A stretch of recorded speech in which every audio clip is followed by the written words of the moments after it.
today we have Ivan! Hello! And my name is Sandra. So today we are very blessed to have Ivan here to share with us more about breakdancing. Yay!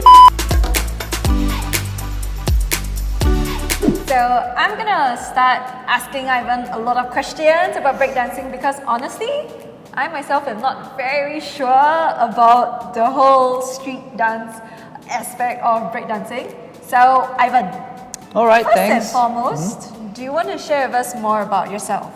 Okay, sure. So my name is Ivan, or you can call me bboy Style-Roc. Alright, so I've been a breakdancer or bboy for almost 10 years. So I started at the age of 18. So you can maybe guess my age already, but of course, it's not that simple. Alright, so breakdancer, bboying, breaking, there are so many terms to describe what I'm teaching or what I am going to teach.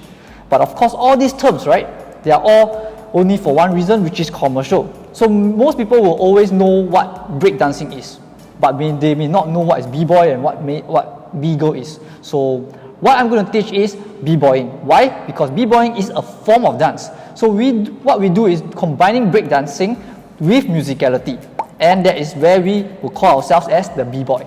Nice, okay. My more burning question is really more, why b-boy or breakdancing? Like, why not hip-hop? Why not ballet? But why breakdancing? Well, what's so different between breakdancing and say the other forms and genres of street dance? Okay, I believe that all street dance forms have their own pros and cons. I wouldn't say that learning the other forms of dance is bad, but I would say that why breakdancing is good or learning bboying is good, or why I should encourage you to learn breakdancing is because it is more athletic, because you're combining strength, fitness, creativity, and with a combination with music.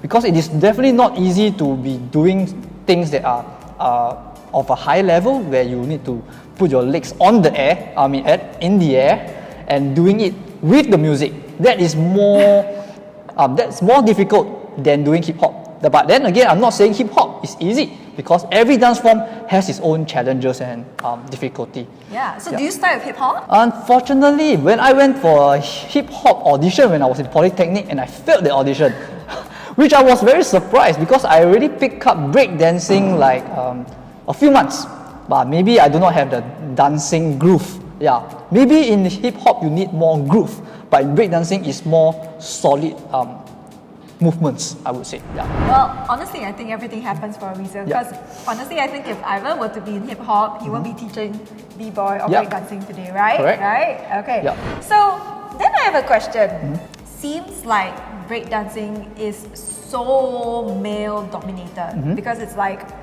breakdance and you have b-boy, right? Yeah. But is that really true? Does it mean that women, ladies, girls, you know, the young ones, if you're not a male per se, does that mean that you don't have the kind of strength to do it? Or is it really just a more male dominated thing where only boys can do it? Because you have b-boy, what? Is there b-girl? Is there b-man, b-lady? Why not? In this 20th century, you should not have gender discrimination when we want to learn dance. And of course, b-boy is more popular. But the thing is, for the ladies, we always call the ladies the b-girls. And if you want, you can go to YouTube and check out b-girls. In other countries, b-girls are the b-girls are actually quite good. They can be better than the guys, actually, to be honest. And one of the things in breakdancing is that it's like exercise. It's a form of exercise, I would say that. Because why? Because you're using your body weight. You're literally just using your body weight. So if you are fit enough to hold your own body weight, then breakdancing should not be an issue. So I wouldn't say that, breakdancing is more for the guys because we have more strength. I wouldn't say that, because if girls can build their strength up to hold their own body weight, then why not, right? Okay, so is there a recommended age range, or can anyone at any age start breakdancing? I wouldn't put any restrictions to age, but the thing is, to play it safe, I would say from age 6 and above, that will be great, because any age that is 6 and below, their limbs could not be fully developed, and it may not be safe enough. As an instructor myself, I wouldn't encourage parents to put their kids down for breakdancing lessons below the age of 6. I actually do agree with that because we also talk about the maturity and development of dancers along the way. And usually for younger dancers, we're talking about coordination and synchronization of the whole body. And usually for younger dancers, it takes a little bit more body maturity before you can actually go to different forms of dance. It's kind of like ballet as well. You can't start in point. You can't start by going on point, right? Because you have not really developed that kind of muscle strength, that kind of flexibility, the ankle strength, the core, to really go on point and to be very sure that you're going to be safe. Because that is the main thing that we want to promote, right? Which is safety first, yes, right? definitely. Especially for kids, because definitely we don't want kids to get injured at such a young age. So I think one of the good things that Ivan was also saying was that this floor that we have at our free movement dance studio, because it's a sprung floor and it's a dance mat. So because I'm thinking with breakdancing, there's a lot of floor movements you may fall on the floor, yes. So I'm thinking, that's why Ivan was saying, hey, this dance floor is actually great because if anyone just boom falls on the floor, right, then at least we have that kind of assurance to say that, hey, you're not going to be as injured as if you were to do it on a marble floor and things like that. So definitely always make sure, even if you're not coming for the classes here at Free Movement, if you're going for any other classes, just always be sure that you really try to prevent injury and that the instructors also promote that, because I think that is so important. The paramount importance, because when you get injured, then you stop dancing. So the one main thing that I want to promote about breakdancing is that I want to spur the interest for the kid to make their body fitter, I would say, and also getting more flexibility, because flexibility in life when they are at their age, when they are at their youngest age, is important for them to develop. And I think younger dancers are easier to be trained in flexibility as well. Not saying that older dancers you can, but you just need more consistency with it. Definitely, right? I mean, we've all been through that. So, have you actually been injured from breakdancing? I would say yes. One of my most severe injury was pulling my butt muscle or my thigh muscle, where I literally was in pain. So it's like even standing I'm in pain, even when I'm lying on the bed I'm also in pain, and that took me 5 to 6 months to recover, and that was a toil on me because looking at all my peers improving and I myself stuck at where I am. That is why I always emphasize that safety is most important thing, and always stretch. If you don't stretch, so what I did previously, the mistake that I did previously was that I don't stretch deep enough. So if I don't stretch deep enough, I do not have the requisite flexibility, and that is where I will pull my muscle. I completely agree. I've been so injured myself dancing over the years, and I have to say that the number one most frustrating thing for all dancers is to not be able to dance. You hear the music, hear the music, and then you want to groove, but you are in pain. Exactly. And oh my goodness, I think we all have that same kind of struggle, which is why at Free Movement Studio, all the instructors will say safety first. Always, right? Style-Roc, right? Style-Roc is Ivan's dance name. So how did Style-Roc come about? So Style-Roc, why I use the word style? Because I am more towards expressing my own style, and I use the word style because it is like it's like a motto for my dance movement. So when I put down a movement, I want the movement to be stylish. I like to look cool. So that is where I come to this name called Style-Roc. And why is it rock? Because I rock. Good one. So when it comes to teaching your classes here at Free Movement, so you're starting out with the kids classes first, right? So Ivan will be teaching kids classes on Mondays from 6 to 7 p.m. And I'm just wondering, you say you're starting with kids, but what kind of age range do you count as kids class? I would say the kids range would be 6 to 12, or maybe say 13, where they are still developing but has not fully developed. So anywhere above 14 is already at the end of puberty. I would say that, Right. So then I guess you would kind of say like from secondary school where you're 13 years old onwards, Yep. you will in future have a adult class. Yeah, why not? If there are a number of students, why not? I'm also curious, how exactly do you hold your classes? Like, what do you do first? Do you start with warm-ups? Do you start with runs? Do you start with like your neck stretches? Because I know there's a lot of like floor movements where you got to stretch your neck and twist and bend your neck. Okay. That's what I'm thinking. I'm Correct, thinking more of correct. the neck because like baby freeze, right? Then you got a Yeah, lot of the neck movements. Okay. Or do you do a lot of like push-up or flexibility training, or like do you hammer people? Like what kind of classes are you looking at? Okay, so my classes would not be focused on like so much stretching, so much warm up. Yes, these are all stuff that would need to be done. Yes. But my paramount priority would be to make them feel confident and enjoy breakdancing. So one thing about breakdancing is that for most parents in their minds, they will be thinking, would they break their necks or will they be tired? Yes, they may be tired, but they won't break their neck because I'm over here to supervise them. So my utmost priority is to make them confident, because in breakdancing, you need to be confident. I mean, in all forms of dance. When you want to express yourself, you need to be confident. And of course, secondly, is express themselves. So what I'm teaching is actually techniques. Yes. So when I teach techniques, of course, we will need to start with stretching, and also we need to work on strength. Yeah. So breakdancing, you definitely need strength and fitness. Yeah. So, but then those are, to me, secondary. Why? Because confidence and expression. Yeah, these are two things that I want to teach in breakdancing. Alright. So I think definitely when it comes to dance, whether it's breakdancing, whether it's jazz, Yeah. whether it's ballet or any forms of genres of dance, it always is about the dancer's character. Yeah. It's not all about the techniques, it's not about how good you are as a dancer, Yes. honestly, right? It's Correct. all about building character, it's Yeah. all about knowing what's good and what's not good and how you can support one another. And that's a good thing at Free Yeah. Movement Studio, you know, we're not here to say like, oh, this person's better than that person, this Yeah. person's better than that, oh, look at this person can do this, that person can do this, why you cannot do this? We're not Correct. like that, right? Yes. Yeah, and it's good that we all agree to it. Yeah. Like, we've been there and we've been to classes Yeah. like that, and that's not where we want to go for all of our classes. So more importantly, we want to make sure that we nurture all of the dancers here. So a good thing is at our studio, we also have those thick foam mats Yep. where you can also use, where Ivan also can use for different, I don't know, techniques or styles. What do you call them? Like I would poses? say freezers, where you Freezers, put your head yes. on the floor, Yeah, yeah. or your necks on the or face on the floor.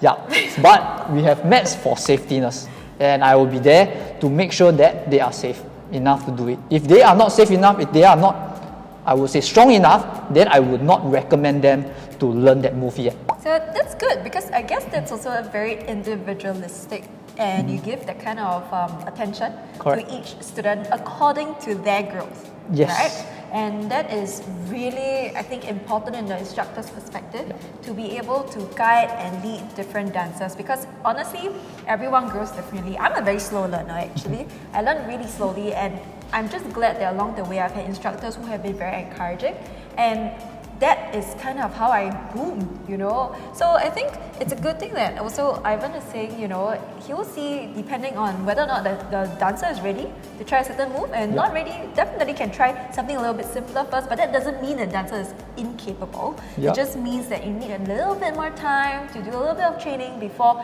we reach that second level, right? Correct. Yeah.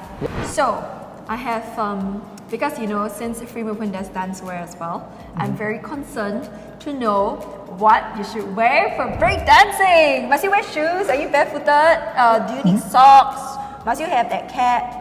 Must your hair be up if you're a lady or a girl? Or what? You must be baggy? Or like, what can you wear? What should you wear? I would say for breakdancing is one of the most minimal form of dance. You can wear almost anything, but of course not anything. You can't really wear like A dress? obviously no. Anything what? Yeah, but anything that should be more, how do can I stretch say? in. Yes, you need to be able to stretch, and of course wear shoes. In breakdancing, you need to wear shoes. Why? Because you need to protect your toes.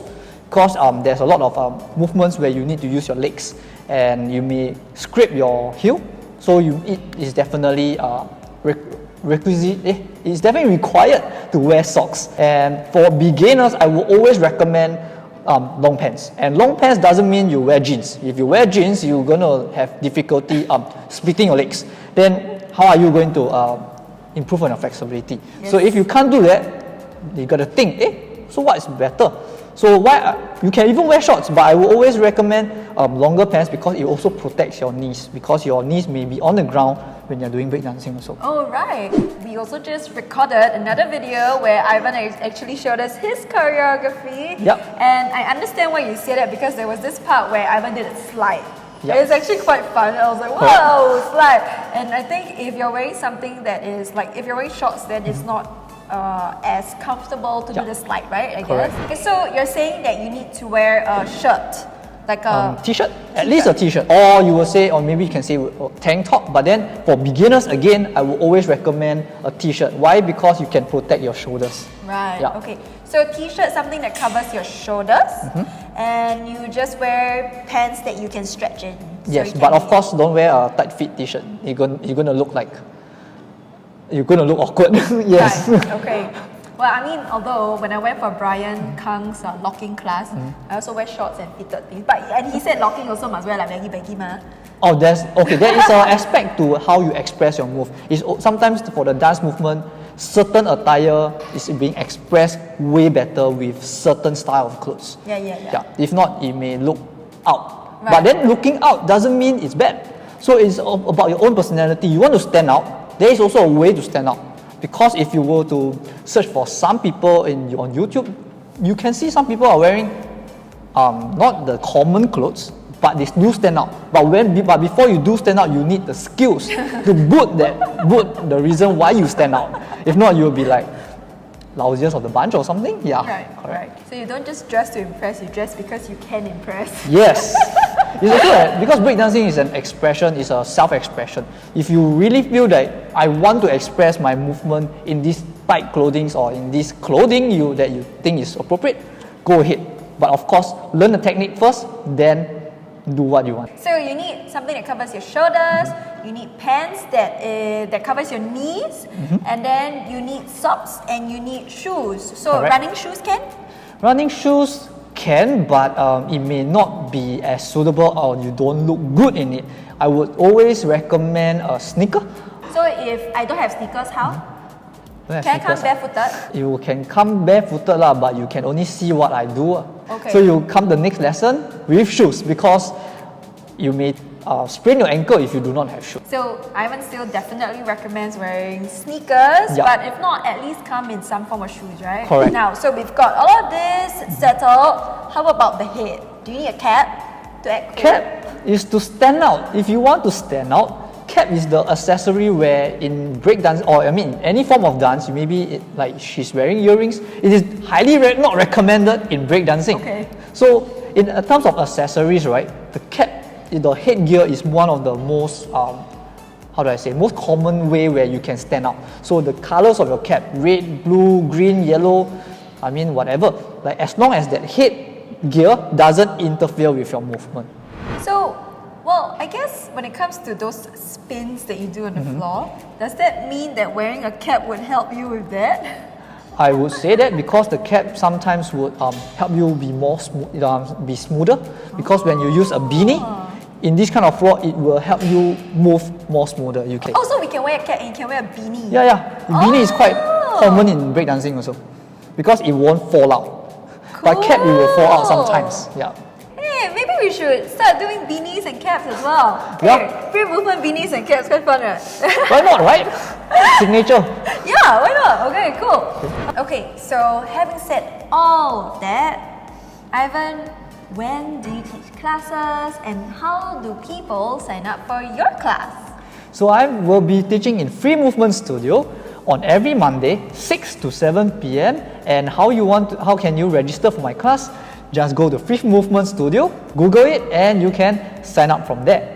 Or you can click Yeah, on the or link down click the below, link below. Yeah. as well. So we'll link all of the details down below for Ivan's classes. you can check out things like, his background. I'm gonna ask him to also write things about, what does he really want to share about his class, Is it more about the techniques, or is it really more about character development and things like that? So check all of that out down below. And if you want to book classes, you can head over to the website and you can just go to our booking form, or you can just WhatsApp us and we will be more than happy, and someone will definitely reply you for sure.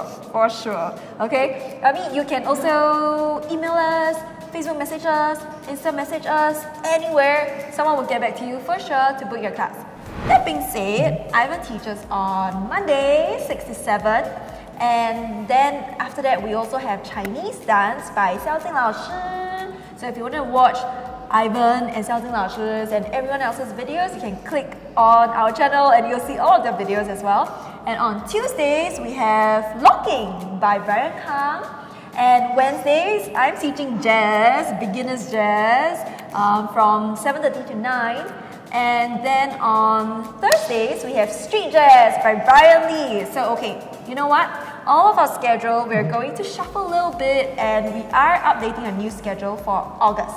But more importantly, if you want to come for your classes, be sure that you message and book your class slots, because we have limited class slots, especially during this whole COVID period, right? Yes. And of course, during this COVID period, we're really making sure that we clean the things before you come for class. So we vacuum the floor, we mop the floor, we clean the bars, we clean the even the mats, that you use, just to make sure that before anyone comes in for class, the studio is sparkling clean and everyone is safe. So over here at the dance studio as well, we have enough space, more than enough space for a maximum of 10 people. For now, we're doing a cap, 10 people max. And everyone stays a meter apart, which is a good thing that we have that kind of space to accommodate at least 10 people. So I hope you find this sharing useful. But of course, if you have any comments, just share with us in the comments section below. Right? Yeah, so if you have any questions about breakdancing or even about Ivan himself, you can just let us know anywhere and we'll definitely let Ivan answer any of the questions. Or if you have any suggestions on what you want to learn about breakdancing. Yeah, sure, why not? Yeah? Then you just comment down below and we'll see if Ivan can come up to answer all of your questions. So we really do hope that you've liked this video. So do like below and subscribe to us so you can hear more from Ivan. And definitely, if you want to come for his class, you can sign up below. Or if you just want to look forward for the next video, because Ivan's going to come with more videos as well. I hope. Then do subscribe. Definitely. I'm going to try your class. I'll see you soon. So we hope everyone stays safe during this period, and definitely if you have any questions, let us know. But till the next video, we will see you soon. Bye! Bye-bye! Okay, show me a breakdancing cool move.